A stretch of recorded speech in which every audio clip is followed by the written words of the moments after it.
Hello friends, स्वागत है आपका अपने चैनल स्टडी बिहार में। तो आप लोग कैसे हैं? आई होप आप लोग अच्छे होंगे। तो आज की इस वीडियो में कहते हैं 10वीं के हिंदी गोधली का शीर्षक एवेन्यू 9वां चैप्टर के बारे में पढ़ेंगे। चैप्टर 9 से एवेन्यू शीर्षक से जितने भी ऑब्जेक्टिव टाइप्स के क्वेश्चन मैट्रिक बिहार बोर्ड में पूछे जाते हैं उन सभी क्वेश्चनों को मैं बताऊंगा। इसलिए अगर आप मैट्रिक परीक्षा की तैयारी कर रहे हो तो वीडियो को बिना स्किप किए अंत तक देखिएगा ताकि आपकी तैयारी जो हो बेहतर से बेहतर हो सके। अगर आप चैनल पे नए हैं तो चैनल को सब्सक्राइब कर बेल आइकन इम्प्रेस कर दें ताकि आगे आने वाली वीडियो का अपडेट आपको मिलता रहे।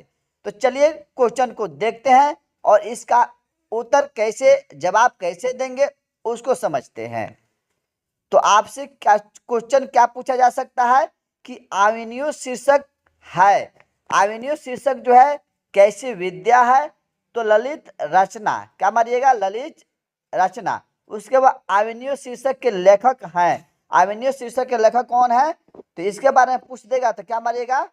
अशोक वाजपेयी। क्या मारिएगा? अशोक वाजपेयी। उसके बाद अशोक वाजपेयी का जन्म के बारे में पूछ देगा कि अशोक वाजपेयी का जन्म कब हुआ था? तो 16 जनवरी 1941 ईस्वी में। उसके बाद इनके जन्म स्थान के बारे में पूछ देगा कि अशोक वाजपेयी का जन्म स्थान कहाँ है, चाहे जन्म कहाँ हुआ था? तो दुर्ग छत्तीसगढ़ में। उसके बाद लेखक कहाँ के मूल निवासी थे? मतलब लेखक का मतलब अशोक वाजपेयी कहाँ के मूल निवासी थे? तो मध्य प्रदेश के। ऐसे क्वेश्चन आपसे मैट्रिक बिहार बोर्ड में पूछा जाता है। उसके बाद आपसे क्वेश्चन क्या पूछा जा सकता है कि अशोक वाजपेयी के पिता का नाम? तो अशोक वाजपेयी के पिता कौन थे? तो परमानंद वाजपेयी। माता के नाम पूछ देगा कि अशोक वाजपेयी के माता न के नाम पूछ देगा, माता कौन थी? न तो निर्मला देवी। निर्मला देवी मारिएगा। उसके बाद अशोक वाजपेयी का प्रारंभिक शिक्षा न कहाँ से प्राप्त हुई थी? तो गवर्नमेंट हायर सेकेंडरी स्कूल सागर पोखरा से। उसके बाद एवेन्यू कहाँ स्थित है? आपसे क्वेश्चन क्या पूछा जा सकता है कि एवेन्यू कहाँ स्थित है। यह क्वेश्चन बार बार पूछा गया है मैट्रिक बोर्ड में, इसलिए इस क्वेश्चन पर ध्यान दीजिएगा कि एवेन्यू कहाँ स्थित है। तो दक्षिणी फ्रांस में। एवेन्यू कहाँ पर स्थित है? तो दक्षिणी फ्रांस में एवेन्यू बसा है। एवेन्यू जो है किस नदी के किनारे बसा है? तो रोन नदी के किनारे बसा है। उसके बाद आपसे क्वेश्चन पूछा जा सकता है कि फ्रांस का प्रमुख कला केंद्र है। फ्रांस का प्रमुख कला केंद्र है क्या है? तो एवेन्यू। एवेन्यू जो है क्या है?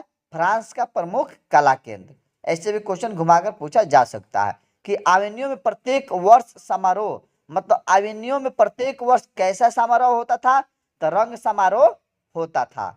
उसके बाद एवेन्यू में ईसाई मठ। एवेन्यू में जो ईसाई मठ का प्रचलन था वह किस युग में था? तो मध्य युग में था। ला शत्रुज क्या है? तो ला शत्रुज जो है एक ईसाई मठ है। उसके बाद अशोक वाजपेयी जो है ला शत्रुज में रहे। अशोक वाजपेयी जो ला शत्रुज में गए थे वह वहां कितने दिनों तक रहे थे? तो 19 दिनों तक रहे थे। उसके बाद आपसे क्वेश्चन पूछा जाएगा कि लेखक ला शत्रुज में रहे, मतलब लेखक जो थे अशोक वाजपेयी जो थे ना ला शत्रुज में कब से कब तक रहे थे? तो 24 अक्टूबर से 10 नवंबर 1994 दोपहर तक इन्होंने क्या किया था? ला शत्रुज में रहा था। लेखक 19 दिनों में गद्य की रचना की, मतलब लेखक जो एवेन्यू में गए थे वहां 19 दिन रहे थे। उस 19 दिन के रहने पर और 19 दिनों में उन्होंने कितनी गद्य की रचना की थी? तो 27 गद्य की रचना की थी। उसके बाद कविता के बारे में पूछ देगा कि लेखक 19 दिनों में कविताएं लिखी, मतलब कितनी कविताएं लिखी थी? तो 35 कविताएं और 27 गद्य की रचना किए थे। उसके बाद आपसे क्वेश्चन क्या पूछा जा सकता है कि प्रगतिशील साहित्य का संबंध है। प्रगतिशील साहित्य का संबंध किससे है? तो वेदांत दर्शन से। उसके बाद विलनौ क्या है? तो विलनौ जो है एक छोटा सा गांव है। उसके बाद आपसे क्वेश्चन पूछा जा सकता है कि विलनौ और एवेन्यू के बीच नदी है, मतलब विलनौ और एवेन्यू के बीच कौन सा नदी है? तो रोन नदी है। उसके बाद आपसे क्वेश्चन पूछा जा सकता है कि उगते सूरज का देश कौन है, या उगते सूरज का देश किसे कहा जाता है? तो जापान को कहा जाता है। उसके बाद आपसे क्वेश्चन पूछा जा सकता है कि पिकासो थे। पिकासो कौन थे? तो एक चित्रकार। पिकासो कौन थे? एक चित्रकार थे। तो एक चित्रकार मानिएगा। उसका पिकासो की विख्यात कृति मादा मोजेल द एवेन्यू। पिकासो की विख्यात कृति कौन है? तो मादा मोजेल द एवेन्यू किनकी कृति है? तो पिकासो की, ऐसे मारिएगा ना। उसके बाद क्वेश्चन क्या पूछा जा सकता है? ला सतूज का धार्मिक उपयोग कब से कब होता था? तो 14वीं शताब्दी से फ्रेंच क्रांति तक जो था ला सतूज का धार्मिक उपयोग किया गया था। उसके बाद आपसे क्वेश्चन पूछा जा सकता है कि बहुवचन पत्रिका का संपादन किसने किया था? तो अशोक वाजपेयी। उसके बाद एवेन्यू कहाँ पर स्थित है? तो फ्रांस देश में। मतलब एवेन्यू जो है कहाँ स्थित है? तो फ्रांस देश में। आंद्रे ब्रेता क्या है? आपसे क्वेश्चन क्या पूछेगा? आंद्रे ब्रेता जो है क्या है? तो कवि है ना। आंद्रे ब्रेता जो है कौन है? तो कवि। या क्या या कौन पूछ देगा? तो कवि है। उसके बाद कुमार गंधर्व क्या है? कुमार गंधर्व जो है क्या है? तो शास्त्रीय गायक।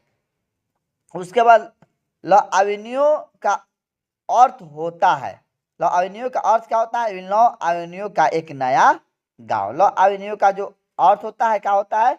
ल एवेन्यू का एक नया गांव। इतने टाइप से आपसे क्वेश्चन पूछा जा सकता है। उसके बाद आपसे पूछा जाएगा कि यह कृति किनके द्वारा लिखी गई है? अशोक वाजपेयी के द्वारा लिखी गई कृति कौन सी है? तो उसको देखिए आप। मतलब अशोक वाजपेयी के द्वारा लिखी गई जो है कृति जो है कौन कौन है? एक पंथ अनंत में ना, यह लिखा गया है किसके द्वारा? तो अशोक वाजपेयी के द्वारा। शहर अब भी संभावना है, अशोक वाजपेयी के द्वारा लिखी गई है। बहुरी अकेला किनकी कृति है? तो अशोक वाजपेयी की। थोड़ी सी जगह किनकी कृति है?